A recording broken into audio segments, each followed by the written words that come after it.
오늘 그 조문을 오려고 아침에 생각을 했는데 보석 조건이 외부 출입이 안 돼서 내용은 참으로 안타까운 일이다.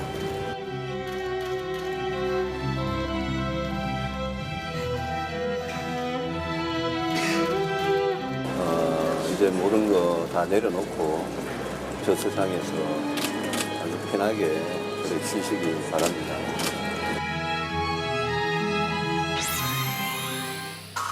제왕적 대통령제를 바꿔야 한다는 촛불 민심에 아직도 대답하지 못하고 있습니다. 대한민국 헌법,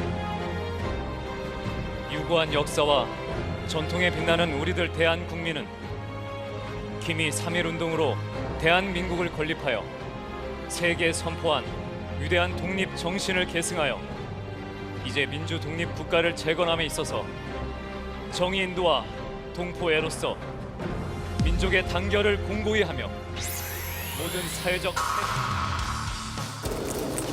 최고위원 그 자리에 대해서 그거는 아직 그런 얘기는 아직 들은 바가 없고요. 어쨌든 제가 입장문을 통해서 여러 번 밝히긴 하셨었는데 이제 5.18 민족주의나 이런 그만하시죠.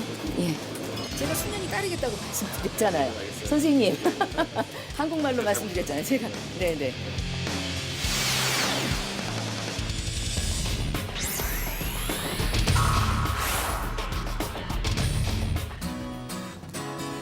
네, 7월 17일 정치부에 시작합니다. 신반장 스티렐 미국 국무부 차관보 아시아태평양 담당 차관보죠. 우리나라를 찾아서 김현종 국가안보실 2차장이라든지 강경화 장관을 만났잖아요. 일본 수출 규제 조치 관련한 언급이 있었습니까? 네, 오늘 하루 동안 우리 정부의 외교안보 관계자들을 줄줄이 면담했는데 네. 스티렐 차관보 이렇게 얘기를 했습니다. 우리는 동맹이기 때문에 한국과 미국에 관련된 모든 이슈에 관여할 생각이다 이렇게 얘기를 했고요. 아, 그래요? 네, 사실상 이 한일 무역 갈등을 중재할 의지가 있음을 드러낸 겁니다. 네, 그러네요. 조금 더 진전된 발언이군요. 양 반장, 아까 이제 영상에서도 봤지만요. 어제 정도원 전 의원의 갑작스러운 사망으로 정말 정치권 또 방송가까지 많은 충격을 받았는데 지금 여야 가릴 것 없는 조문 행렬이 이어지고 있다고요? 그렇습니다. 앞서 보신 대로 이재호 전 의원이 그러네요. 유독 눈길을 좀 끌었는데 이명박 전 대통령의 이 조의 메시지를 들고 온 겁니다. 네. 앞서 들으신 대로 본인이 영어의 몸이 아니었더라면 한번 봤을 텐데 안타깝다. 보석 이런. 조건이 엄격해서 오지 못했다. 그런 얘기도 하더라고요. 예, 맞습니다. 네, 좋습니다. 우리 들어가서 얘기 좀 이어갑시다. 갑시다.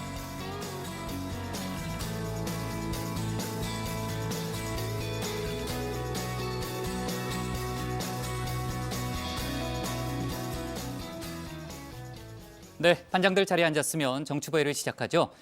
대법원 강제징용 판결에 대해서 일본 정부가 그동안 제3국을 통한 중재위를 구성하자고 요구해왔죠.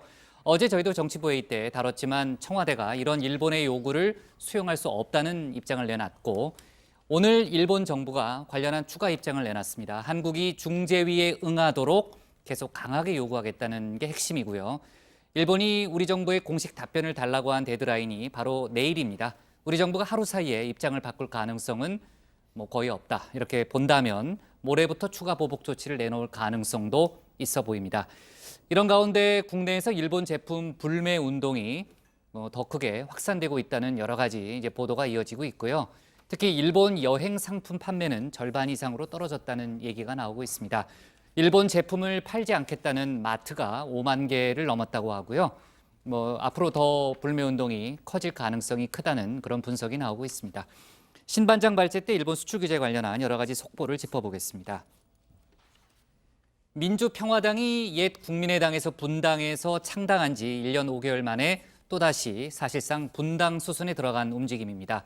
어제 심야 의총을 열었는데요. 당권파와 반당권파의 의견을 좁히는데 실패했습니다. 유성엽 원내대표를 포함한 반당권파가 제3지대 정당 창당 준비 작업에 사실상 들어갔고요. 박지원, 천정배, 이용주 의원 등 평화당 구성원 중 절반 이상이 반당권파, 대안을 찾겠다는 대안 정치를 내세우고 있죠. 이 흐름에 동참하고 있습니다. 그리고 국세청이 오늘 밝힌 내용에 따르면요. 명의위장이나 차명계좌로 소득을 누락하는 의혹이 있는 유흥업소, 또 불법 대부업자, 고액 학원 운영자들에 대한 세무조사에 들어갔다고 합니다. 2살배기 계좌로 학원비를 받는 경우도 있었고요. 호화 룸살롱 실소유주가 친인척 명의로 개업과 폐업을 반복하면서 세무조사를 회피하는 경우도 있었다고 합니다. 네, 전국적으로 동시 세무조사가 된다고 하네요. 자, 오늘 정치부 회의는요. 먼저 최 반장 발제를 들어보면서 오늘 국회 상황과 국회 패스트트랙 관련 수사 상황부터 짚어보고요. 일본 수출 규제 조치 관련한 여러 가지 속보를 이어서 다루겠습니다. 정두원 전 의원 관련 속보, 또 오늘부터 개정 시행된 채용 절차법 얘기도 해보겠습니다. 그럼 먼저 최종혁 반장의 발제부터 시작하겠습니다.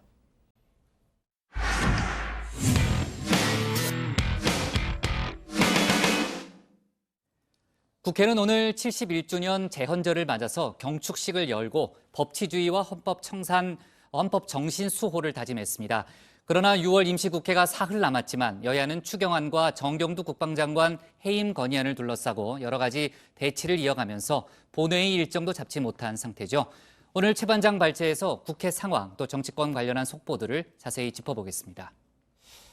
네, 오늘 출근하신 분들 이런 생각 한 번쯤 해보셨을 텐데요. 자, 7월 17일 재헌절은 3월 1일 3.1절, 8월 15일 광복절, 10월 3일 개천절 그리고 10월 9일 한글날과 함께 5대 국경일입니다. 그러나 재헌절만 유독 법정 공휴일이 아니죠. 사실 1949년 국경일로 지정된 이후 쭉 빨간 날이었지만 주 5일제가 도입되면서 근로시간이 줄어드는 것 등을 고려해서 2008년부터 식목일과 함께 공휴일에서 빠진 겁니다. 자, 그러다 보니 7월엔 쉬는 날이 너무 없다라는 직장인들의 탄식이 나오는 이유인데요. 자, 재헌절이 다시 빨간 날이 될 가능성 전혀 없지는 않습니다.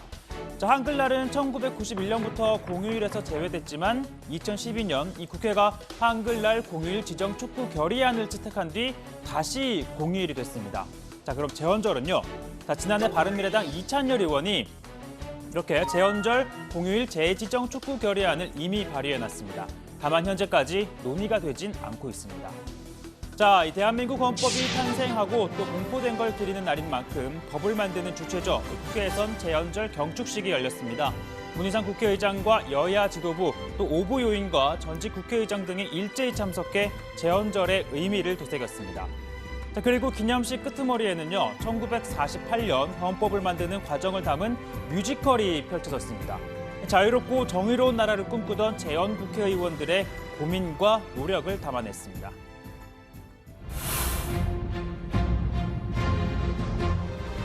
유구한 역사와 전통에 빛나는 우리들 대한국민은 김이 3.1운동으로 대한민국을 건립하여 세계에 선포한 위대한 독립 정신을 계승하여 우리들의 정당 또 자유로이 선거된 대표로서 구성된 국회에서 단기 4281년 7월 12일 이 헌법을 제정한다. 자, 이로부터 70여 년이 지난 지금 국회는 어떤 모습인가요? 당장 6월 임시국회 회기가 사흘 남았지만 본회의 일정조차 못 정했습니다. 한국당과 바른미래당이 제출한 정경두 국방부 장관 해임 건의안이 쟁점인데, 자, 야당 의원들은 군 기강 회의 등을 지적하며 정경두 장관이 스스로 물러나는 게 낫지 않겠냐라며 압박을 했고, 또 이렇게 가슴을 치면서 호소를 하기도 합니다. 그야말로 오합지졸, 심각한 군기 몰락, 군기 해체의 끝장판을 보여주는 거 아닙니까? 지금 우리나라에 남자분들이 거의 다 군인 갔다 오신 분이 많습니다. 저한테 뭐라 그러냐면 제가 가슴이 찢어진다. 어떻게 우리 국방장관이 저럴 수 있냐. 저한테 이 가슴 찢어지는 걸 보여주고 싶다고 그러는 분이 남자분들이 많아요. 제가 그래서 참 이 국회의원으로서 뭐라고 드릴 말씀이 없습니다. 자, 이 같은 입장에 대해 민주당 이 안보를 정쟁에 이용하려는 건 용납할 수 없다며 본회의는 한 번만 열고 추경을 처리하자는 입장입니다. 그러나 한국당과 바른미래당은 해임 건의안을 보고하고 또 표결에 붙여야 한다며 본회의를 2번 열어야 한다라고 맞서고 있죠. 결국 야당에서는 최후의 수단을 써야 한다고 요구합니다. 정경두 국방부 장관 한 사람을 지키기 위해서 민생 법안도 추경안 처리도 없던 일로 만들 생각이었다면 민주당은 도대체 국회 정상화를 무엇 때문에 한 것입니까? 그렇다면 마지막 남은 방법은 국회의장이 결단을 내리는 것뿐입니다. 자, 문희상 국회의장이 직권으로 내일과 모레 본회의를 소집해야 한다는 얘기인 건데요. 자, 오늘 재헌절 경축식 전에 국회의장과 여야 지도부 환담에서도 관련 얘기가 나왔습니다. 화기애애한 분위기 속에서도 묘한 신경전이 오갔는데요. 자, 한쪽에서는 이 국회에는 국회의장만 있는 게 아니다라면서 이런 목소리가 나오기도 했습니다. 잘 안 되시면 우리 부의장들한테 갖고 오세요. 저희가 모두 이분만 우리가 마음 편안하게 그 얘기하다가 모든 분이 쳐다보시잖아요. 자, 그러니까 나경원 원내대표의 말은즉 이 민주당이 정경도 장관 해임 건의안 표결을 받아주기만 하면 된다. 그러면 추경도 처리할 수 있다라는 뜻인 건데요. 자, 그러자 의사일정 논의가 교섭단체 중심으로 진행되다 보니 그동안 다소 논의에서 소외된 민주평화당 원내대표. 자, 우리도 해임 건의안 표결을 위해 본회의를 열자고 할 수 있다. 자, 그러면 한국당도 뭘 줘야 하는 게 아니냐고 일종의 딜을 제안합니다. 제출되면은 열어야 되는 거 아니에요? 그 72시간인데 열어야 돼요. 여러 번 앞에서도 열어야 돼요. 자유한국당에서 우리 뭘 줘야 되고 우리도 열자고 주지도 않는데 여는 데 어디를 못해요. 저희는 뭐 아무 내용 없는 윤리특위위원장이나 하나 하려고 해도 그거 안 돼요. 그것도 안 돼. 아무 내용 없는 거.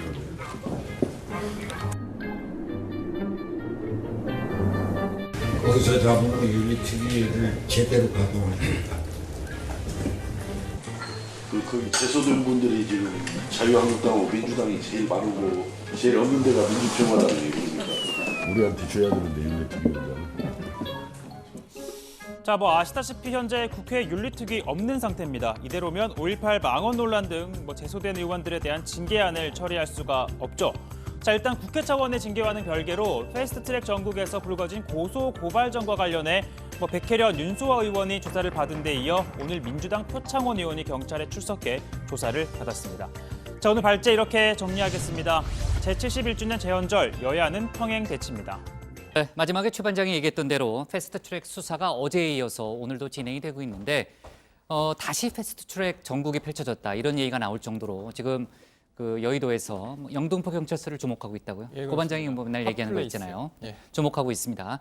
오늘 민주당 표창원 의원이 오전에 나왔고 윤준호 의원이 오후에 나와서 각각 조사를 받았죠. 네, 그렇습니다. 오전 10시쯤 영등포 경찰서에 출석한 표창원 의원은 국민의 한 사람으로서 성실하게 답변드리고자 출석했다면서 국회 폭력 사태에서 겪은 일을 밝히고 누군가 저의 폭력 행위를 주장했다면 그런 적이 없음을 소명하겠다고 밝혔습니다. 즉 폭행 혐의는 사실과 다르다는 입장입니다.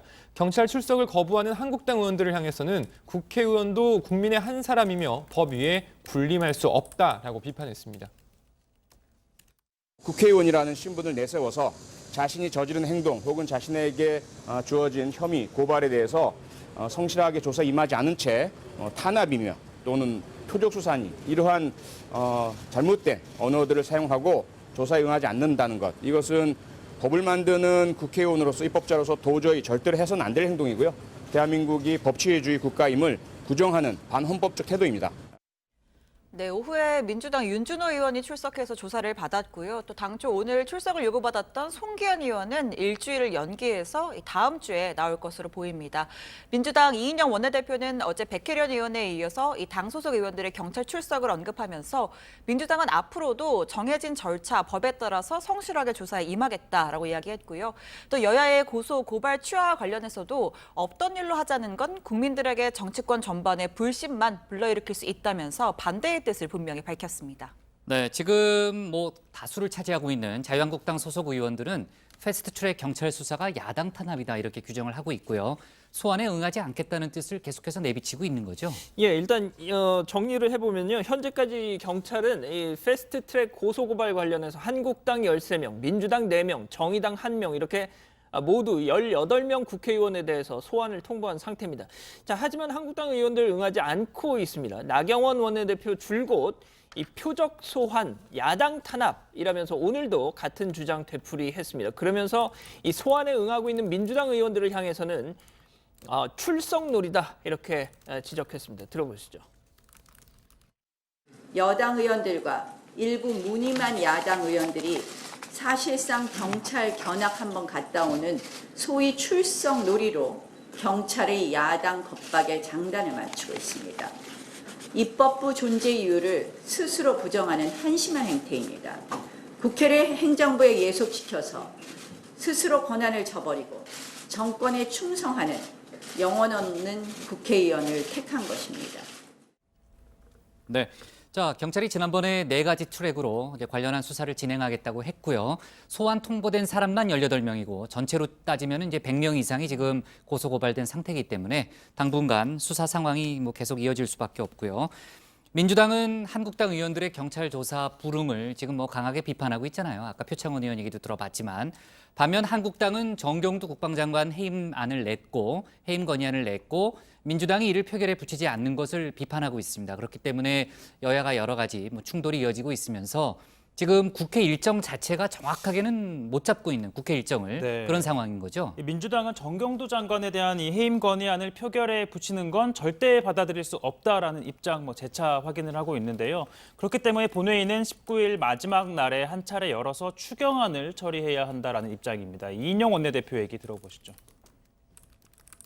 자유한국당은 추경을 국방 안보와 연계하는 억지 논리까지 펼치고 있습니다. 추경은 정쟁이나 방탄 국회를 위한 수단이 아니라 우리 민생과 경제를 살리기 위해서 꼭 필요한 마중물로 쓰여져야 합니다.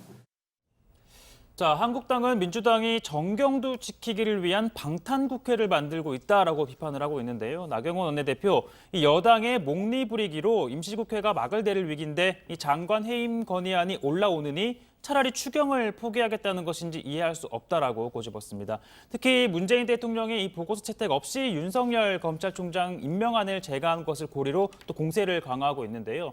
황교안 대표, 이 국회에서 부적격자로 판명된 사람이 공정하게 정치적 중립을 지킬 수 있겠느냐며 이 정권을 지키기 위해 검찰을 권력의 도구로 전락시켰다라고 주장했습니다. 네, 야당의 반발이 일부 있지만 윤석열 신임 검찰총장의 임기는 어제 얘기했던 대로 25일 0시부터 이제 시작이 되는 거죠. 아무래도 여러 가지 과제가 있지만 향후 최대의 과제는 검찰 개혁이라고 일단 보는 게 맞는 거죠. 네, 차기 검찰총장의 임기는 2021년 7월까지 2년으로 문재인 정부의 핵심 과제인 검찰 개혁이 가장 큰 과제가 될 것으로 보입니다. 윤석열 신임 총장은 청문회에서는 국회 결정을 존중한다라고 하면서 검경 수사권 조정 법안 등에 대해 반대할 생각이 없다는 입장을 밝혔습니다. 다만 이 검찰의 본질은 소추 기능이고 검경의 의사가 일치하지 않을 때는 검찰 의견이 우선이다 이런 입장을 밝히기도 했습니다. 따라서 이 강론을 두고는 향후 어떤 입장을 취할지 미지수입니다. 네, 다만 정치적 중립성에 관해서는 야권에서 지속적으로 문제 제기를 할 것으로 보입니다. 박근혜 정부에서 좌천됐다가 문재인 대통령이 취임하자마자 서울중앙지검장, 이어서 검찰총장에까지 임명된 만큼 야권에서는 대통령과 정권의 코드를 살필 것이다 이렇게 주장하고 있는데요. 자, 이와 관련해서 이윤차기 총장은 국민의 눈높이와 동떨어진 정치 논리에 따르거나 타협하는 일은 결코 없을 것이다라는 입장을 밝힌 바가 있습니다. 네, 25일 이제 임기가 시작되면 검찰 간부급 인사가 바로 뒤미쳐서 이어질 텐데 과연 어떤 인사를 중용할지 여기 이제 관전 포인트입니다. 현재까지 사의를 표명한 윤석열 차기 검찰총장의 선배 기수, 그러니까 지금 검찰 선배는 9명으로 늘어났다고요? 그렇습니다. 윤석열 차기 총장 연수원 2년 선배죠. 윤은걸 전주지검장 지난 16일 사의를 표명한 걸로 확인이 됐습니다. 이로써 현재까지 검사장급 이상 간부 9명이 사의를 표명했습니다. 문무일총장 취임 당시 사퇴한 간부들 중 절반이 취임 다음 날 사표를 제출했던 점을 감안을 한다면 만약에 25일 윤 총장 취임과 함께 사퇴하는 간부 더 나올 가능성이 있다는 얘기입니다. 자, 향후 인사에서는 누가 서울중앙지검장이 될지가 또 관심사인데요. 윤대진 검찰국장, 앞서 저희도 소개해드렸던 것처럼 친형 뇌물 사건 의혹이 불거져서 후보군에서 멀어진 거 아니냐 이런 평가가 나옵니다. 노무현 정부 청와대에서 근무했던 이성윤 대검 반부패부장과 조남관 대검 과학수사부장이 거론되고 있고 문찬석 대검 기조부장, 여환섭 청주지검장도 후보군에 이름이 나오고 있습니다. 네. 자, 그리고 어제 저희가 이제 속보로 전했지만요. 김태환 삼성바이오 대표에 대해서 구속영장이 청구가 됐잖아요. 영장 실질 심사가 모레, 그러니까 19일 열립니다. 저희가 관련한 얘기는요. 내일은 또 이슈가 많으니까 모레 다시 한번 자세히 다뤄보는 걸로 하겠습니다. 자, 오늘 기사 제목 이렇게 정리할게요. 표창원, 윤준호 경찰 출석, 한국당선 출석 놀이로 제목을 잡겠습니다. 다음은 신혜원 반장의 발제를 들어보겠습니다.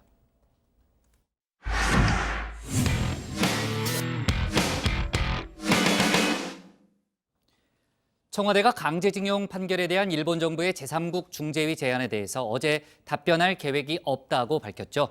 시한인 내일까지 기다릴 것 없이 수용 불가 방침을 분명히 한 겁니다. 일본은 오늘 끝까지 기다리겠다는 입장을 밝히고 또 백색 국가 제외 등 우리나라에 대한 추가 보복 조치도 준비하는 그런 움직임이 포착되고 있습니다. 이런 가운데 방한 중인 미 국무부 스티렐 차관보가 한일 갈등에 미국이 관여하겠다는 입장을 우회적으로 밝혀 주목됩니다. 오늘 신반장 발제에서 관련 속보 내용 자세하게 살펴보겠습니다. 네, 앞서 여당 발제에서 보셨지만 오늘 제71주년 재헌절입니다.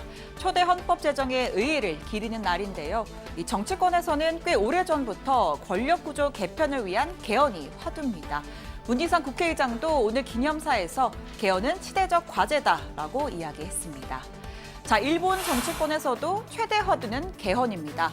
하지만 우리가 말하는 이 개헌과는 전혀 다른 맥락인데요. 제2차 세계대전 패전 후에 만들어진 일본 헌법, 즉 평화헌법 구조는 1항의 전쟁 포기를, 2항에는 전력 불보유를 명기하고 있습니다. 이 조항에 따라서 일본은 외부의 공격을 방어하는 전수 방위만 할 수 있고 또 군대 대신 자위대를 운영해야 합니다. 아베 총리는 일본이 전쟁 가능국이 되어야 한다 이렇게 주장하고 있는데요. 개헌을 통해서 자위대를 명기하고 이 향후에 구조 1항과 2항을 차차 바꿔 나가겠다는 겁니다.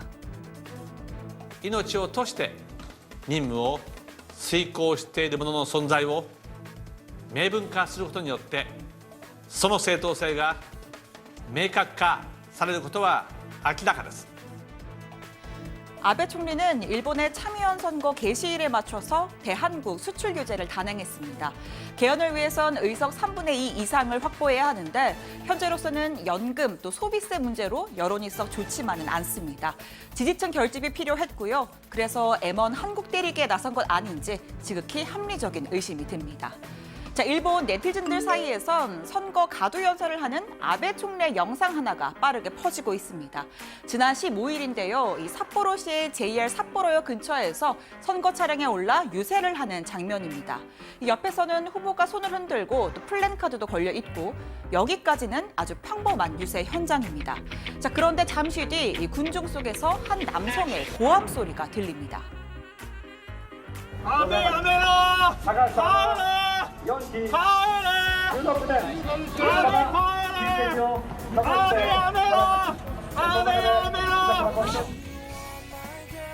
네, 아베 야메로, 아베 카에레.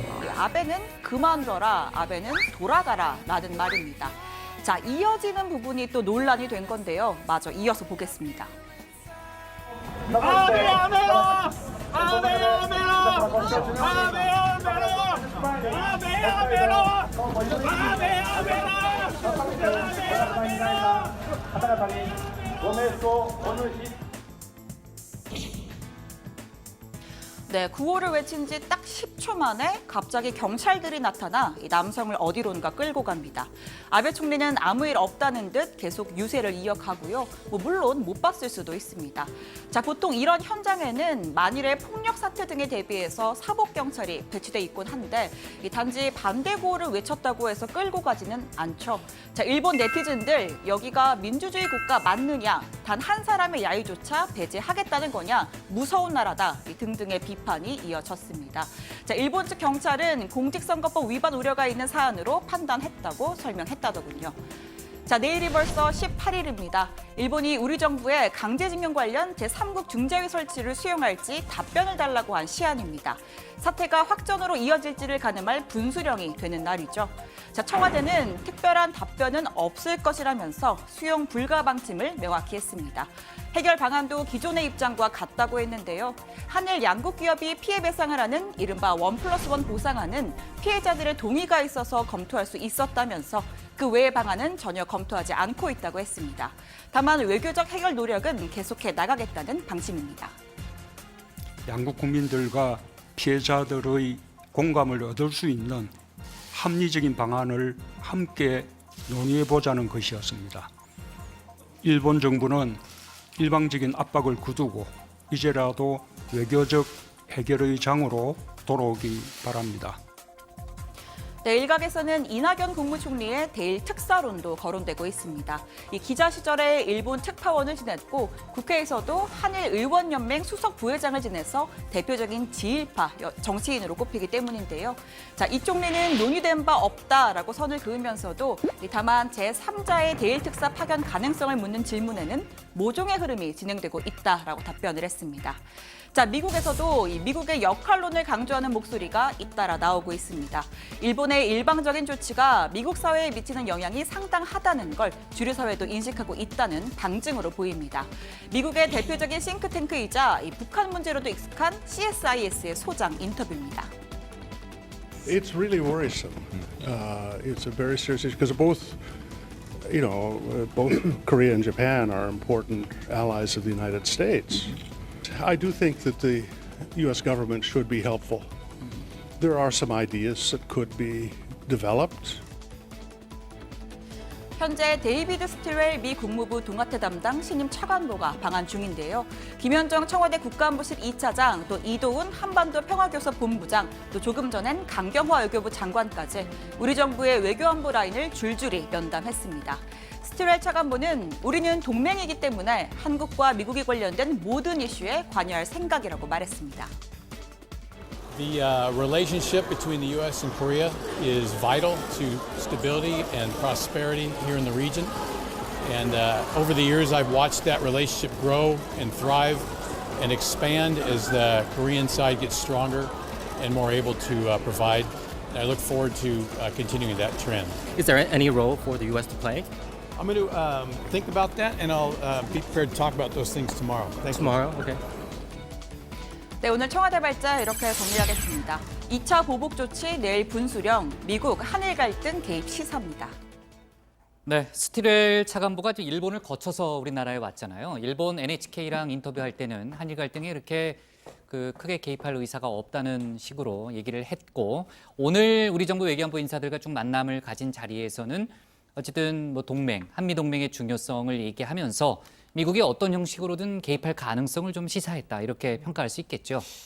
네, 스틸웰 차관보 최근 미국을 방문했던 김현종 청와대 국가안보실 2차장 그리고 우리 측 북핵협상 수석 대표인 이도훈 한반도 평화교섭 본부장을 오늘 오전에 연달아서 만났습니다. 이 취재진들이 미국이 한일 갈등에 관여할 생각이냐라고 물었는데, 이에 대해서 우리는 동맹이기 때문에 한국과 미국에 관련된 모든 이슈에 인게이지할 생각이다, 그러니까 관여할 생각이다라고 답을 했고요. 이 김현종 차장은 우리 입장에서 해결하고 싶은 방향을 설명했다라고 했는데 한번 들어보시죠. 인게이지라든가 그런 표현을 사용했나요? 다시 얘기하지만 우리 입장을 설명한 게 중요한 거고, 우리 입장에서 이 문제를 어떻게 해결하고 싶은 방향에 대해서 설명을 했고, 이것에 대해서 이 문제 심각성에 대해서 충분히 스틸웰 차관보가 이해를 했습니다. 자, 오후에는 카운터파트인 윤순구 외교부 차관보, 이어 오후 3시부터는 강경화 외교부 장관을 예방했습니다. 자, 스틸웰 차관보는요, 예방 후에 약식 기자회견에서 한일이 민감한 이슈를 해결해야 하며 해법을 곧 찾기를 희망한다. 또 현재 한일 관계 긴장에 엄청난 관심이 집중된 것을 잘 알고 있고, 강경화 장관의 설명 매우 심각하게 받아들이고 있다라고 했습니다. 무엇보다 미국은 우리의 두 가까운 동맹인 한국과 일본 관계를 강화하는 데 매우 큰 비중을 두고 있다. 한일 간의 협력 없이는 어떤 중요한 이슈도 해결될 수 없다, 이렇게 강조를 했습니다. 함께 회견에 나섰던 윤순구 차관보도 미국도 대화 재개를 통해 이 문제가 해결되는데 나름의 노력을 해 나가겠다고 말했다라고 덧붙였습니다. 네, 그러니까 이제 스티렐 차관보가 전반적으로는 이번 사태의 심각성에 대해서 이해를 하고 있다. 그 정도 언급을 한 것 같고, 아까 인게이지라는 단어를 썼느냐라는 질문에 대해서는 김현종 차장이 뭐 안 쓴 모양이죠. 그렇게 답변은 안 하네요. 네, 좋습니다. 어제 청와대가 일본이 제시한 제3국 중재위 구성 제안을 수용하지 않겠다는 뜻을 밝혔잖아요. 일본 반응, 아까 제가 간단히 얘기했지만요. 일본은 어떤 반응이 나왔습니까? 네, 일본 정부는요. 한국이 계속 중재위에 응하도록 강하게 요구하겠다 이런 기존 입장을 되풀이하고 있습니다. 네, 그 얘기는 이제 내일이니까 일본이 요청한 데드라인이 내일이니까 내일 밤까지는 기다려보겠다라는 그런 입장인데 국제사법재판소 제소를 포함해서 추가 보복 조치 가능성이 크다는 얘기는 계속 나오고 있죠. 네, 우선 2차 수출 규제 조치로 이 수위를 높인 뒤에 다음 달 중순쯤에 수출 허가 신청을 포괄적으로 면제해주는 이른바 백색 국가에서 한국을 제외하는 단계를 밟을 것으로 예상이 됩니다. 백색 국가에서 빠지면 최대 1000여 개에 달하는 품목을 수입할 때마다 개별 허가를 받아야 하는데요. 산자부 관계자는 일본이 언제 어떤 품목을 수출 규제할지 현 단계에서는 예측하기 어렵다면서 여러 가능성에 대비해서 대응책을 다각도로 마련 중이라고 밝혔습니다. 네, 앞서 반도체 소재 관련 1차 조치가 나왔을 때 우리 기업들이 가장 유력하게 검토한 대안이 제3국을 통한 우회 수입이었는데요. 뭐 예를 들어서 삼성전자는 미국과 중국, 또 SK 하이닉스는 중국에 이 반도체 공장을 갖고 있고 이 공장을 통해서 확보한 물량을 다시 한국으로 들여오는 방안을 검토했던 겁니다. 그런데 지금 이마저도 조금 어려워졌다라는 얘기가 업계에서 나오고 있는데 일본이 소재 유통 단계에서 최종 종착지, 즉 엔드 유저까지 일일이 확인을 해서 한국 수출을 통제하는 것으로 전해지고 있습니다. 관련해서 우리 기업들이 아예 소재 국산화 절차에 착수했다는 그런 얘기가 나오고 있죠. 네, 이 반도체 업계에 따르면 뭐 삼성전자, SK 하이닉스 등 이 국내 불화소 제조업체 등과 이 국내 업체를 접촉해서 실제 공정에 적용할 수 있는지를 테스트 중이라고 합니다. 한 업계 관계자는 일본의 기술을 따라잡기 위해 노력한 한국 협력사가 없었던 것은 아니다. 이 불량률 우려 때문에 곧바로 공정에 쓸 수는 없고 이 품질 테스트 후에 결정을 할 예정이라고 설명했는데 이 테스트에는 적게는 3개월에서 길게 한 6개월 정도가 걸릴 것으로 보입니다. 이 때문에 일본에서는 결국에 한국이 소재 국산화에 성공해서 일본만 수출에 손실을 입는 거 아니냐 이런 불안감도 나오고 있다고 합니다. 네, 오늘 보니까 중국 상하이의 한 또 언론 매체는요. 산둥성에 있는 빈화그룹이라고 전 처음 들어보는데 아무튼 한국의 일부 반도체 회사로부터 불화수소 주문을 받았다. 그래서 뭐 준비 중이라는 그런 보도도 나왔는데 아무튼 탈일본에 관한 또 여러 가지 움직임이 또 포착되는 것도 사실이네요. 네. 자, 일본이 우리나라가 이제 수출 규제를 잘 못하고 있다. 뭐 이런 여러 가지 좀 이유를 들었죠. 이른바 캐치홀 제도에 대한 문제점을 제기했는데 산업부가 우리나라가 일본보다 더 엄격하게 제도를 관리하고 있다는 반박 서한을 보냈다면서요? 네, 앞서 일본이 수출 규제의 근거로 우리나라 이 캐치홀 제도, 특히 재래식 무기와 관련한 이 캐치홀 수출 통제 제도가 미비하다라고 주장을 했었잖아요. 그런데 이에 대해 산업부, 이 한국을 아무런 근거도 없이 부당하게 폄훼하는 발언이며 다시 한번 깊은 유감을 표한다라고 했습니다. 이어서 국제조사기관이 발표한 근거를 댔는데요. 지난 5월 미국 국제과학안보연구기관이 발표한 국가별 전략 물자관리 시스템 현황을 보면 한국은 17위 그리고 일본은 36위로 일본에 앞선다라고 설명했습니다.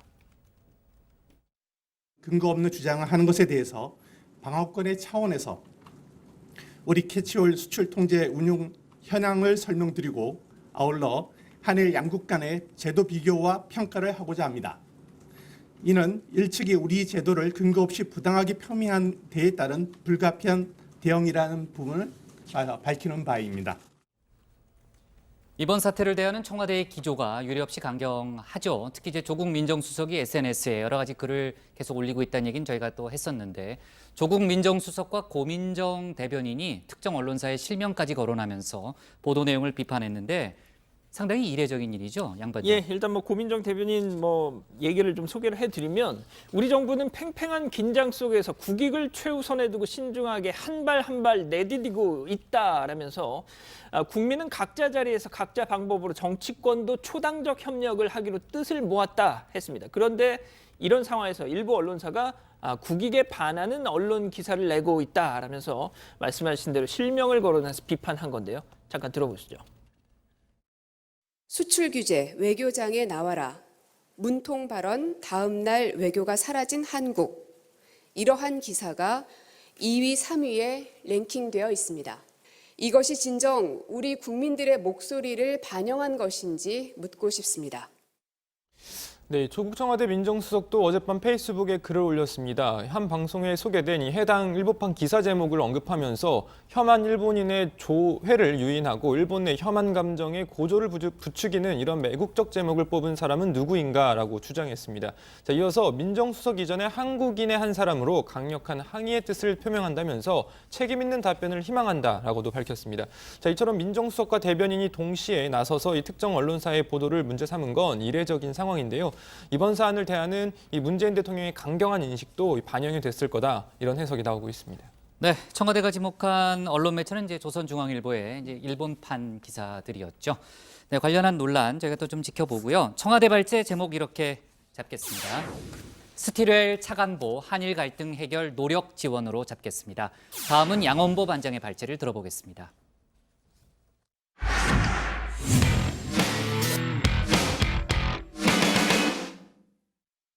경찰이 고 정두원 전 새누리당 의원에 대해서 부검을 진행하지 않기로 오늘 결정했습니다. 현장 감식 결과 또 유족의 진술을 종합해 볼 때 타살 혐의점은 없다고 결론 내린 거죠. 정 전 의원의 빈소는 신촌 세브란스 병원에 마련됐는데요. 각계의 조문 발길이 지금도 이어지고 있습니다. 특히 고인과 애증의 관계인 이명박 전 대통령 역시 애도의 뜻을 전달했다고 하는데요. 양반장 발제에서 관련 소식과 다른 정치권 뉴스를 함께 정리해 보겠습니다. 예, 그렇습니다. 정두원 전 의원의 갑작스런 죽음이 충격적인 건 어느새부턴가 그가 정치인 정두원보다는 방송인 정두원으로 더 각인될 만큼 방송을 통해서 우리에게 친숙해졌던 때문일 겁니다. 당장 어제 오전 10시에도, 그러니까 산에 올라가기 4시간 전까지도 그는 라디오 방송에 출연했을 정도였으니 말이죠. 자, 저희 정치부 회의와도 마찬가지였습니다. 지난 1월 강지영 아나운서와 긴 인터뷰를 했죠. 당시 방송에 나가지 않았던 편집됐던 내용 중에서 그의 어제 선택을 이해할 만한 얘기들 몇 가지 있었습니다. 이렇게 말이죠. 국회의원 하다가 국회의원을 그만두면 방송활동하지만 그게 방송활동이 하루 종일 하는 거 아니거든요. 그러니까 많은 시간이 남아요. 그럼 대부분 많은 시간은 이제 책을 읽거나 그렇게 시간을 보내는데 굉장히 힘들어요. 우울해지기가 쉽죠. 자, 이 정 전 의원은 서울 마포에 부인과 함께 일식집을 차렸습니다. 이날 인터뷰도 그 일식집에서 진행이 됐죠. 자, 들으신 대로 20대 국회 낙선 이후 우울증에 빠지게 됐고 그걸 극복하기 위해서 식당을 차렸다라고도 했습니다. 정치할 때는 유권자 하나하나가 이제 섬김의 대상이거든요. 그걸 이제 하루 종일 또 360을 하다가 안 하니까 우울증에 빠지게 되더라고요. 점심 때 손님 대접하고 저녁 때 손님 대접하고 바쁘면 바쁠수록 더 신나죠. 활기를 되찾게 되는 것 같아요. 자, 이 정 전 의원의 집은 서울 마포구였습니다. 하지만 그는 집을 나와서 서울 서대문구 홍은동을 향해서 차를 몰았죠. 자신의 의원 시절 지역구였습니다. 마지막으로 찾았던 곳은 홍은동 언덕배기였죠. 북한산 등산로 출입구가 있는 곳이었습니다. 자, 과거 의원 시절 정 전 의원은 예산을 따와서 저 일대를 아주 쾌적한 공원으로 조성했습니다. 대표적인 의정 활동의 성과로 꼽고도 했죠. 자, 저 역시 저 동네 주민인지라 이 정 전 의원이 이승에서의 마지막을 자신이 만든 공원 인근에서 끝냈다라는 걸 알고 더더욱 안타까운 마음이 들더군요. 자, 빈소는 이 세브란스 병원에 마련이 됐습니다. 이재호 전 의원이 찾았습니다. 이 전 의원은 이명박 전 대통령의 메시지를 대신 소개했는데, 자, 빈소를 찾고 싶었지만 외부 출입을 금하는 이 보석 조건 탓에 부득이했다, 이렇게 설명을 했습니다. 한때는 군신의 관계, 이후엔 정적의 관계였던 이 두 사람. 자, 이 전 대통령 뭐라고 했을까요? 참으로 안타까운 일이다. 본인이 그렇게 영로의 몸이 되지 않았으면 한번 만나려고 했는데 참으로 안타깝다. 그리고 원래 평소에 한번 정년 한번 만나겠다는 이야기는 감옥에 가시기 전에도 수시로 그런 이야기를 했습니다. 예, 다음 소식입니다. 예, 자유한국당 정미경 최고위원 오늘 작심 발언을 했습니다. 바로 어찌 보면 문통이 낫다더라. 세월호 한 척 갖고 이긴. 바로 이 발언 때문이었죠. 그저 댓글을 소개한 것이었지만 이후 다른 당, 또 언론, 세월호 유가족들한테서 또 막말이냐 이런 호된 비판을 받자 아니 도대체 어디가 막말이냐 발끈한 겁니다. 이렇게요. 그 네티즌의 댓글은 결국은 세월호를 정치에 이용하지 말라는 거 아니겠습니까? 저 또한 세월호를 더 이상 정치에 이용하지 말라고 하는 것입니다. 그런데 왜 이 말이 막말입니까? 자, 정미경 최고위원 진짜 막말의 예를 들어 보이겠다라면서 민주당 표창원 의원의 이 박근혜 전 대통령 그 누드화 전시 사례를 들었습니다. 자, 표창원 의원은 당시 이걸 두고 표현의 자유라 하지 않았느냐 말이죠. 이렇게요. 과연 자유한국당 국회의원이 문재인 대통령 사진을 표창원 의원이 한 것처럼 그대로 누드화에 합성시켜놓고 전시하면 그것에 대하여 언론과 민주당은 어떻게 반응할까요? 궁금합니다. 자, 뭐 민주당 반응까지는 모르겠습니다만 정치부 회의는 당연히 한국당을 비판을 할 겁니다. 자, 왜냐? 2017년 1월 24일 방송에서 제가 민주당 표창원 의원의 언행의 부적절함을 강하게 비판했던 것처럼 말이죠. 자, 다시 앞서 이 정두원 전 의원 얘기로 좀 돌아가 보겠습니다. 일단 현재로서는 최근 이 급격히 악화된 우울증 증세가 그런 선택의 이유로 짐작이 되고 있습니다. 자, 한 인터뷰에서 2016년 20대 총선 낙선 이후 한 번 시도를 했다 미수에 그친 적이 있다 이렇게 힘겨운 고백을 하기도 했었죠. 하지만 그런 그도 한때는 희망을 노래했던 가수였습니다. 한국연예협회에 등록된 진짜 가수 말이죠. 자, 그의 노래를 들어보시죠. 오늘은 여기까지입니다. 희망이라는 이름 앞에 강한 용기로 태어나리 희망을 노래하자 사랑을 노래하자 온 세상 잊혀질 그대가 바로 희망이죠. 그대는 외로워도 네, 강한 용기로 희망을 노래하자고 했던 정두원 전 의원의 선택, 좀 안타까운 마음이 들고요. 지금 뭐 여러 가지 이제 극단적 선택의 이유에 대해서는 저희가 단정적으로 얘기하기는 어렵습니다. 그건 좀 뭐 맞지 않는 일인 것 같고요. 다만 이제 고인의 이제 생전 인터뷰나 여러 가지 주변 얘기를 종합해 봤을 때 뭔가 좀 우울증과 관련이 있지 않겠느냐는 그런 추정이 나오고 있다. 그 정도로만 정리를 해야 될 것 같고요. 일각에서는 이제 고인의 갑작스러운 죽음을 놓고 뭐 이런저런 다른 얘기들도 하는 뭐 사람들이 있는 것 같은데 어제 상황을 좀 다시 한번 정리해 보고 저희가 하나씩 좀 얘기를 이어가죠. 네, 정두원 전 의원은 어제 오전 10시 SBS 라디오에 출연을 했습니다. 정태근 전 새누리당 의원과 함께 한일 관계를 놓고 뭐 인터뷰를 했었는데요. 방송이 끝나고 일단 마포 아파트로 귀가를 했던 것 같습니다. 해당 아파트 경비원은 이 정 전 의원이 최근 많이 좀 표정이 안 좋아 보였다라면서 오후 2시쯤 집을 나서는 걸 봤다라고 했습니다. 실제 사건 현장인 서울 홍은동 북한산 등산로 입구에 도착한 건 오후 2시 30분쯤이었는데요. 차에서 혼자 내리고 운전기사를 보낸 뒤 산 쪽으로 올라갔다는 겁니다. 그리고 발견은 2시간 뒤인 오후 4시 25분쯤이었습니다. 네, 관련 소식이 전해지고 현장에 정태근 전 의원이 뭐 가장 먼저 달려왔다 이런 얘기를 들었는데 그곳이 이제 양반장 집 인근이라고 했잖아요. 정확하게 좀 어떤 곳입니까? 예, 일단 뭐 저도 자주 이렇게 오르락 내리락 하는 지역인데 아, 그래요? 그래서 네. 좀 더 놀라웠습니다. 어제 퇴근하고서 제가 밤에 한번 거기 현장을 가봤습니다. 자, 보시는 것처럼 그 사건 뭐 발견이 된 직후엔 저렇게 폴리스 라인이 쳐져 있었는데 제가 한 밤 10시쯤에 갔을 때는 다 걷어낸 상태였더라고요. 자, 뭐 말씀해드린 대로 평소 북한산 등산로 입구이다 보니 이 등산객들 왕래가 많은 편인데 뭐 어제는 평일 오후였던 데다 요즘 뭐 날씨도 더운 탓에 뜸했을 수도 있겠죠. 앞서 전해드린 대로 정 전 의원 본인이 예산을 확보를 해서 저 주변 일대를 공원으로 꾸며놨던 곳인데 뭐 조경이나 시민 편의시설 같은 게 아주 잘 되어 있습니다. 마포 집을 나서서 구태여 저쪽까지 와서 마지막 장소로 택했던 걸 보면 저 지역을 또 자신의 옛 지역구에 대해서 얼마나 큰 애착을 갖고 있었는지 알 수 있을 것 같습니다. 네. 자, 국회의원들의 뭐 총선, 뭐 트라우마 뭐 워낙 유명하죠. 근데 이제 정도원 전 의원 같은 경우에는 2016년 20대 총선 이후에, 그러니까 낙선한 이후에 그 우울증과 관련된 증세를 보였다는 그런 얘기를 본인이 이제 여러 인터뷰에서 밝힌 사실이 있죠. 뭐 관련한 뭐 인터뷰도 많이 있는데 방송 활동을 왕성하게 하면서 전반적으로 상당히 상태가 좋아졌다는 얘기도 동시에 나오지 않았었나요? 네, 그러니까 정 전 의원이 17대부터 서울 서대문 을 지역에서 뭐 내리 3선을 했습니다. 박근혜 정부 시절이 20대 총선 때도 뭐 비박이었던 그를 공천할 수밖에 없었던 건 정 전 의원의 경쟁력이 워낙 압도적이라는 평가가 뭐 많았기 때문이죠. 자, 하지만 아시다시피 당시에 새누리당이 서울 또 수도권에서 충격적인 참패를 당했고 정 전 의원도 함께 낙선을 했습니다.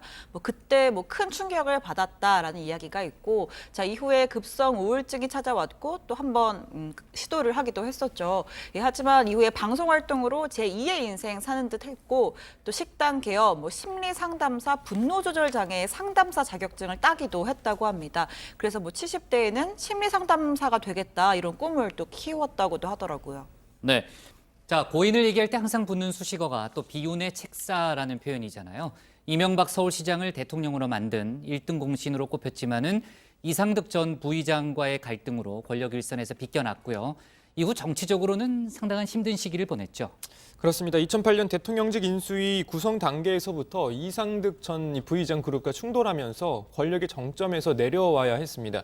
대통령을 만들어 놓고 어떻게 보면 그걸 뭐 향유해 보지도 못한 채 떨어져 나간 셈이었던 겁니다. 고인이 생전 이명박 전 대통령 측과 갈라선 결정적인 사건으로 꼽은 게 있죠. 바로 한상률 전 국세청장의 보고였습니다. 2007년 대선 이후 정 전 의원은 한 전 청장에게 이 MB 파일을 요구했습니다. 도곡동 BBK 관련 자료를 달라라고 했다는 거죠. 그런 자료가 남아 있으면 나중에라도 MB에게 부담이 될 것 같아서 미리 방어하는 차원에서 확보하려고 했었다라는 거였습니다.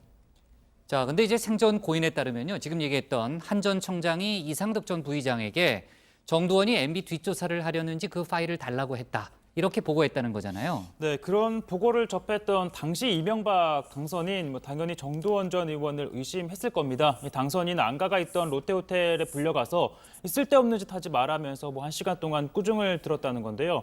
생전 고인은 나를 이 MB를 보호하려고 그랬던 건데 오히려 이렇게 그렇게 오해를 하면서 나를 멀리하기 시작했다라고 말을 한 바 있었습니다. 이후 소장파 그룹과 함께하면서 사사건건 이상득 전 부의장과 충돌을 했었죠. 자, 그랬던 이 정 전 의원도 2011년 정도까지는 이명박 전 대통령과 화해를 좀 원했던 모양입니다. 당시 언젠가 좀 불러줄 거라 믿었다는 건데요. 하지만 어느 날 펑펑 울고는 좀 마음을 정리를 했다고 합니다. 네, 바로 그 이명박 전 대통령이 이재호 전 의원을 통해서 오늘 메시지를 전달했잖아요. 그러니까 바로 조문을 오고는 싶었는데 보석 조건 때문에 오지는 못했다는 게 이 전 대통령의 설명인 거죠. 네, 지금 외부인 접견, 병원에 가는 거 말고는 엄격하게 제한이 되고 있죠. 이 때문에 강훈 변호사를 통해서 이재호 전 의원에게 뜻을 전했다는 겁니다.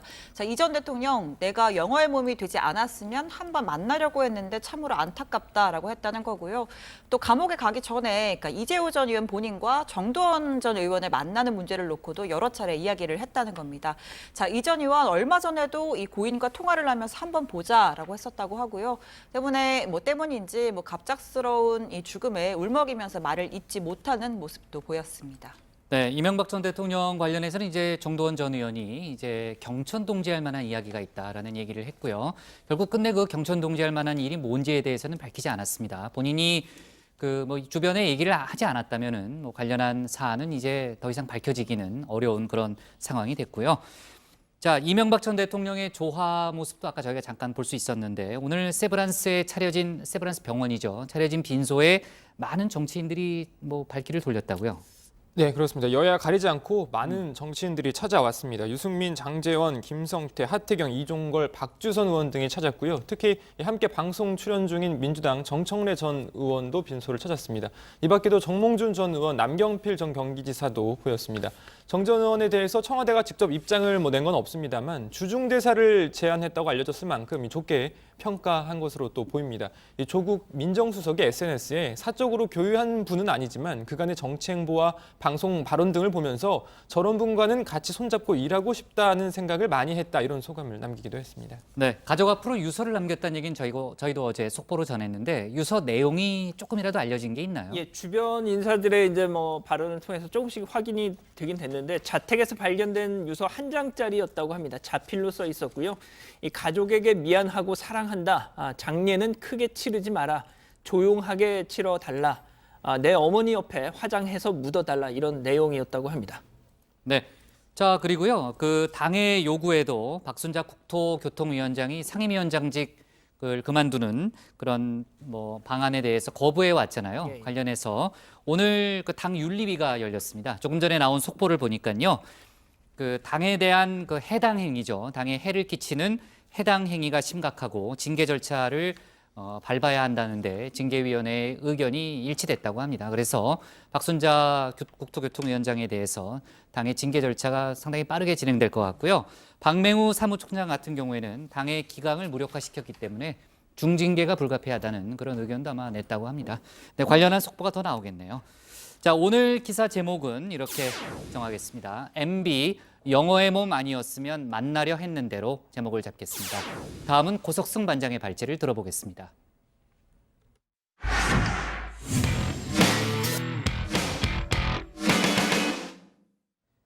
직장 내 괴롭힘 금지법이 어제부터 시행된 데 이어서 오늘부터는 개정 채용 절차법이 본격 시행됐습니다. 앞으로는 기업이 직원을 채용할 때 직무와 관계없는 개인정보를 요구하면 과태료를 물게 되죠. 구직자의 키나 몸무게 등 신체 정보는 물론이고 출신 지역, 혼인 여부, 재산, 직계가족의 학력과 직업 등도 물을 수 없습니다. 직장 내 괴롭힘 금지법과 맞물려서 우리 사회 직장 문화에 큰 변화가 있을 걸로 보입니다. 오늘 고반장 발제에서 관련 내용 자세하게 짚어보겠습니다. 네, 개정된 채용 절차법이 오늘부터 시작됩니다. 개정된 내용을 간단하게 말씀드리면 앞으로는 직무와 관계없는 개인정보를 구직자에게 요구할 수 없습니다. 키와 몸무게 등 신체 정보는 물론이고요. 고향이 어디냐, 결혼은 했냐 물을 수 없습니다. 자, 구체적인 사례, 또 드라마만큼 좋은 소재가 없죠. 네, 고반장이 드라마 많이 본다는 얘기나 들었는데 대단합니다. 저 정도 장면을 이렇게 뽑아내려면요. 재방송까지 다 봐야 가능하거든요. 그렇습니다. 대단해요. 즐겨보고 네, 있습니다. 좋습니다. 네, 그렇습니다. 특히 전 드라마 왕국 JTBC 드라마를 참 좋아합니다. 자, 아무튼 요즘 기업 중에서 술자리 채용 면접을 하는 경우가 종종 있습니다. 좀 더 편한 분위기 속에서 태도나 성품, 다각도로 보겠다 그런 의도일 텐데 그런 자리에서 이런 헛소리 하는 분들 가끔 있습니다. 근데 남자친구들은 있어? 아니요, 없습니다. 저도 아직 없습니다. 그래? 우리 윤수미 씨는 남자들한테 인기 많을 것 같은데 의외네. 남자들이 우리 윤수미 씨 같은 글래머를 좋아하거든. 네. 왜 그렇게 봐? 이 성희롱인가? 미안, 농담이야, 농담. 네, 성희롱입니다. 다 남자친구 유무, 연애 유무, 결혼 유무, 직무와 아무 관계 없죠. 자, 키나 몸무게와 같은 신체 정보 관련 언급도 마찬가지입니다. 자, 극 중 나온 신체 언급은 사실 신체 조건 요구보다는 성희롱에 더 가깝습니다. 이렇게 정신 못 차리는 분들 이런 결과 맞게 될 수 있습니다. 야, 허세도 부릴 자리를 보고 부려. 기집애가 어디서 꼴값을 떨고 있어.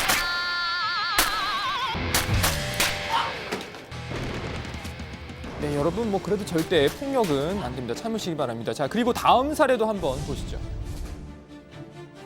의력 화려하시고 건강검진 건강하시고 은행거래 신용 있으시고 자격증은 태권도 5단 검도 유도 엄청 고단수시고 본격적인 면접 질문 드릴게요. 3초 내로 빠르게 답변해 주세요. 무인도에 도착한 당신 과일나무를 하나 발견하게 되는데요. 어떤 과일이죠?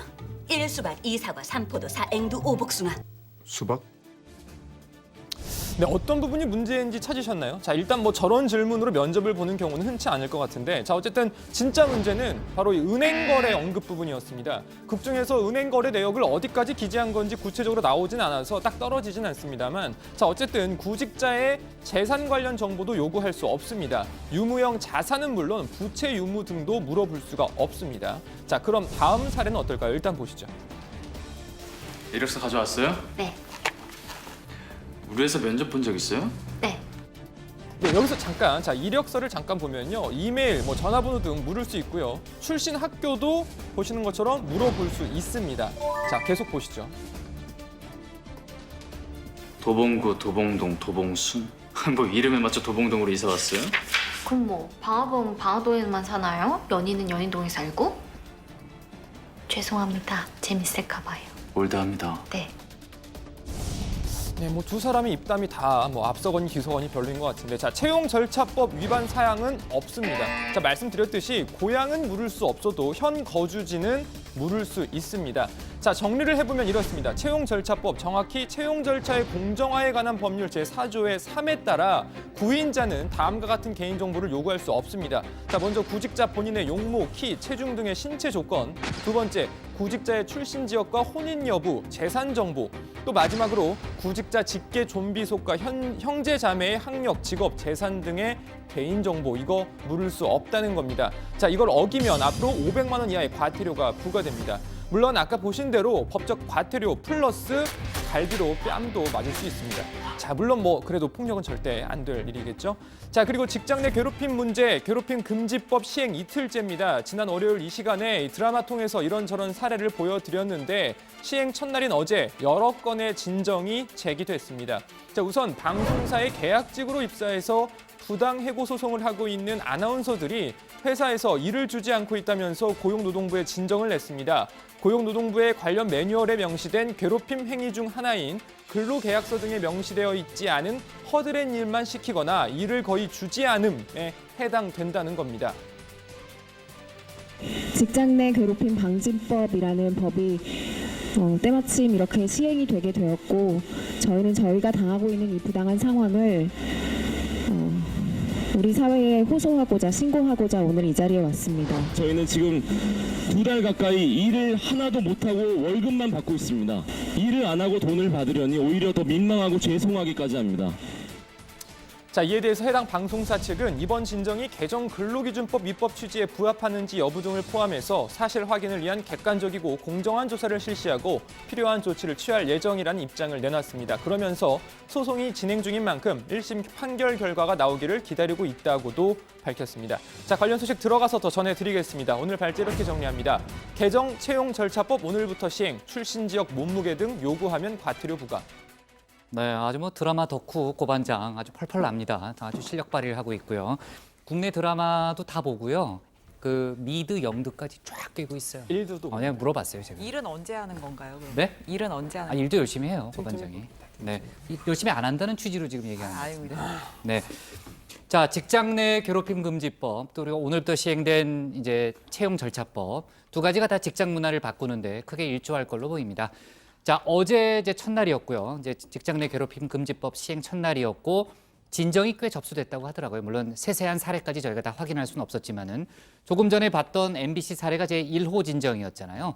고용노동부가 오늘 관련한 언급을 내는 것도 있다면서요. 그렇습니다. 고용노동부가 바로 오늘 관련 브리핑을 하면서 이거에 대한 이 해당 사안에 대한 언급을 했습니다. 최태호 근로기준정책과장 업무 미부여라든지 정상적으로 업무를 수행할 이 사내 전산망 접근 권한을 차단, 부여하지 않았다는 등의 사항을 볼 때 개인적으로는 이거 직장 내 괴롭힘에 해당할 개연성이 굉장히 크다 판단하고 있다 이렇게 밝힌 겁니다. 해당 아나운서들은 이 법원에서 근로자 지위 인정 가처분 결정을 받아서 지난 5월 일단 회사에 복귀를 했는데 현재 이 사무실도 기존 아나운서들이 있는 그 층과는 전혀 다른 공간이고요.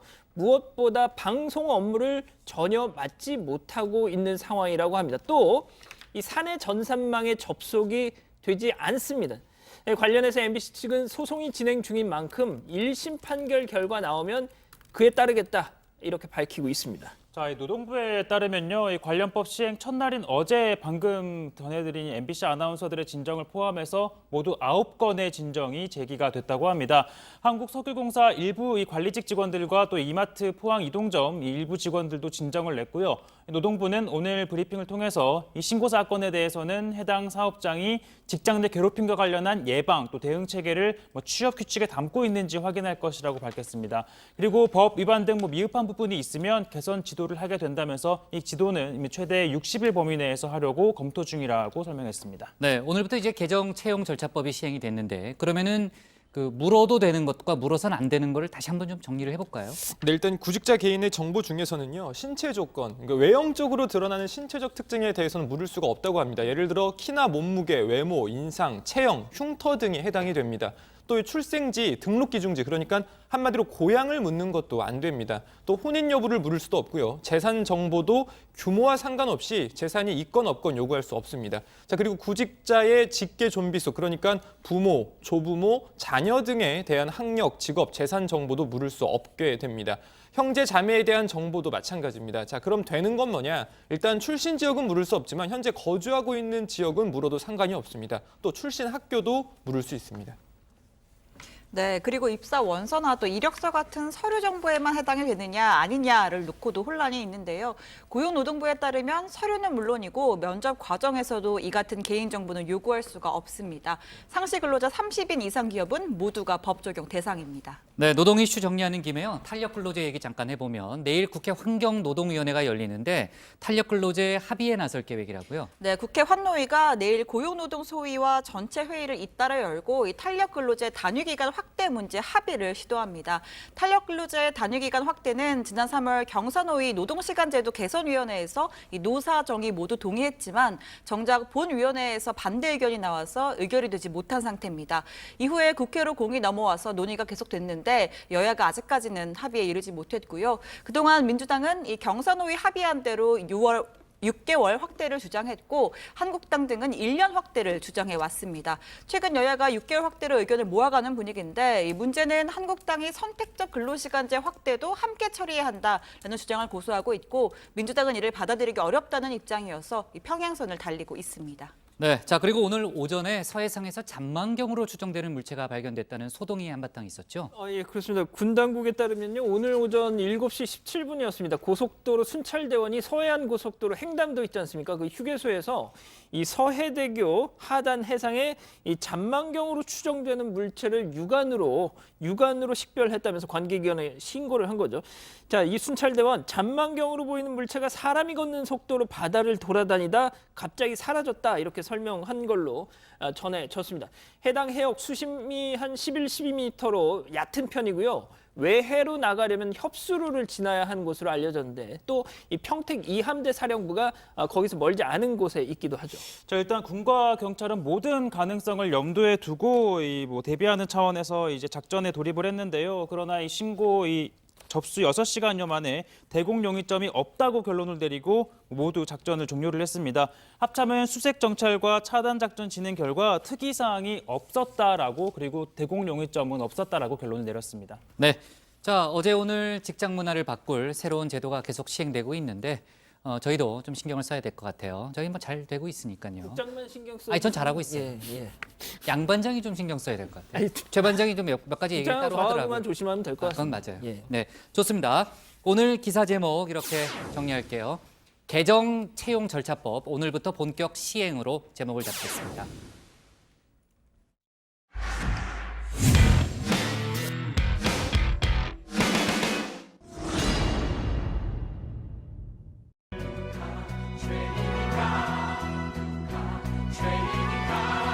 공연의 취지와 보수를 학생에게 통보하는 죄.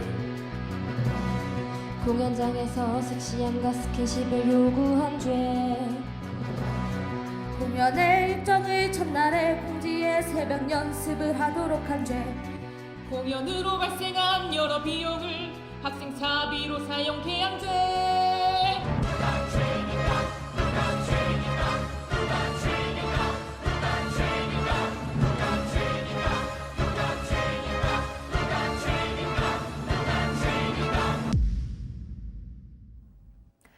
안녕하세요. 톡쏘는 정치의 강정입니다. 서울공연예술고 졸업생들이 만든 누가 죄인인가 무려 500만이 넘게 조회된 영상 일부를 함께 보셨습니다.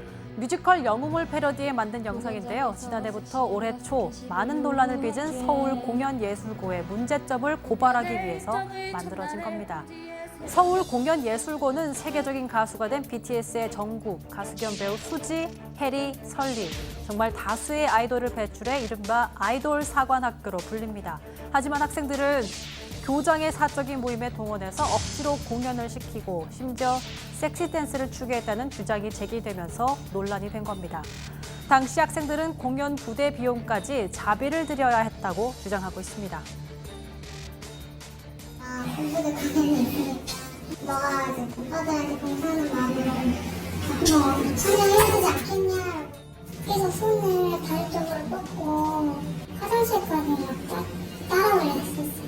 무서웠어요. 교장 선생님이 다음에는 더 제자적인 걸로 섹시하게 해라. 1분을 70을 달라고 하시길래 저는 알바에서 다 제가 돌아다녔어요. 그런데 이번엔 입시 비리와 채용 비리 혐의까지 불거진 겁니다. 서울구로경찰서는 권모 교감을 업무 방해 혐의로 불구속 입건했습니다. 수년간 특정 지원자들이 합격하도록 면접관을 압박하거나 기간제 교사 채용에 개입한 혐의입니다. 권모 교감은 연예인이나 아이돌 연습생 등의 응시자들과 동행해서 면접장에 나타났고 면접할 때 노래나 연기를 시켜보는 등 시험까지 개입했다고 합니다. 합격 이전부터 학생을 데리고 다니면서 학교를 소개시켜주고 심지어 학생 스케줄에 맞춰 시험 일정까지 조정했다는 주장까지 나왔습니다. 기간제 교사 채용 과정도 석연치 않은데요. 당시 100점 만점에 면접시험이 40점을 차지할 정도로 비중이 높았는데 박모 교사가 면접 문항을 사전에 파악하고 시험을 치렀다는 내용의 고발장이 검찰에 접수됐습니다. 해당 교사는 1순위로 통과해 학과장과 담임을 맡고 있다고 합니다. 외부 행사 동원 등으로 무리를 빚었던 박 전 교장에 이어서 교감까지 정말 어이가 없는 상황인데요. 논란의 중심에 있었던 박 전 교장의 퇴직도 순조롭지 않았다고 합니다. 시교육청이 교장 파면 등의 조치를 학교 측에 요청했지만 학교 측은 행정심판 소송까지 제기하겠다는 입장이었다고 합니다.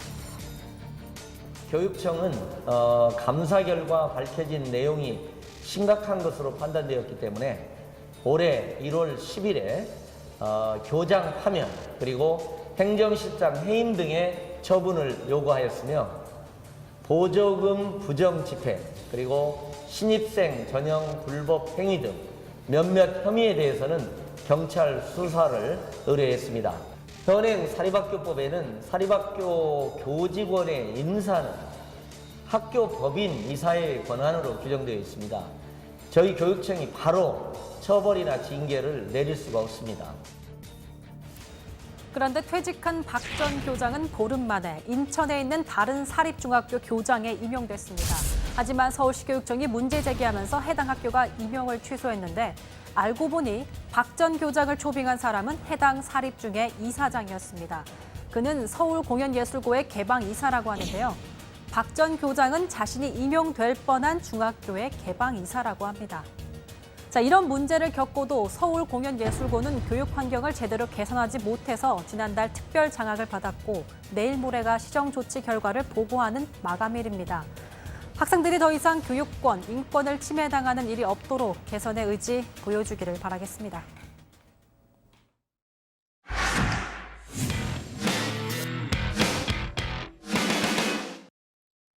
네, 미리 보는 내일 북극장의 60초 프리뷰 시작합니다. 내일 중요한 일정이 많은데요. 우선 문 대통령과 여야 5당 대표가 오후 4시부터 2시간 동안 회동을 갖습니다. 일본 수출 규제 조치에 대한 초당적 협력 방안을 논의하고 주요 국정 현안에 대해서도 의견을 나눌 예정이죠. 마침 정치부회의 방송 시간이니까 속보 나오는 대로 바로 정리하겠습니다. 아까도 저희가 잠깐 얘기를 했는데 일본 정부는 대법원 강제징용 배상 판결에 대해서 제3국의 중재위를 설치하자고 요구해왔죠. 그 답변을 내일까지 달라고 했고 우리 정부는 수용할 수 없다는 입장을 이미 내비친 상태입니다. 내일이 한일 갈등의 또 다른 분수령이 될 텐데 회의 때 자세한 내용 다루겠습니다. 민주노총이 내일 총파업을 예고하고 있습니다. 최저임금, 탄력근로제 등을 놓고 정부에 대한 비판 수위를 높이고 있습니다. 조금 전 고반장 발제 때도 얘기했는데 국회 환노위가 내일 탄력근로제 단위 기간을 확대하는 근로기준법 개정안도 논의합니다.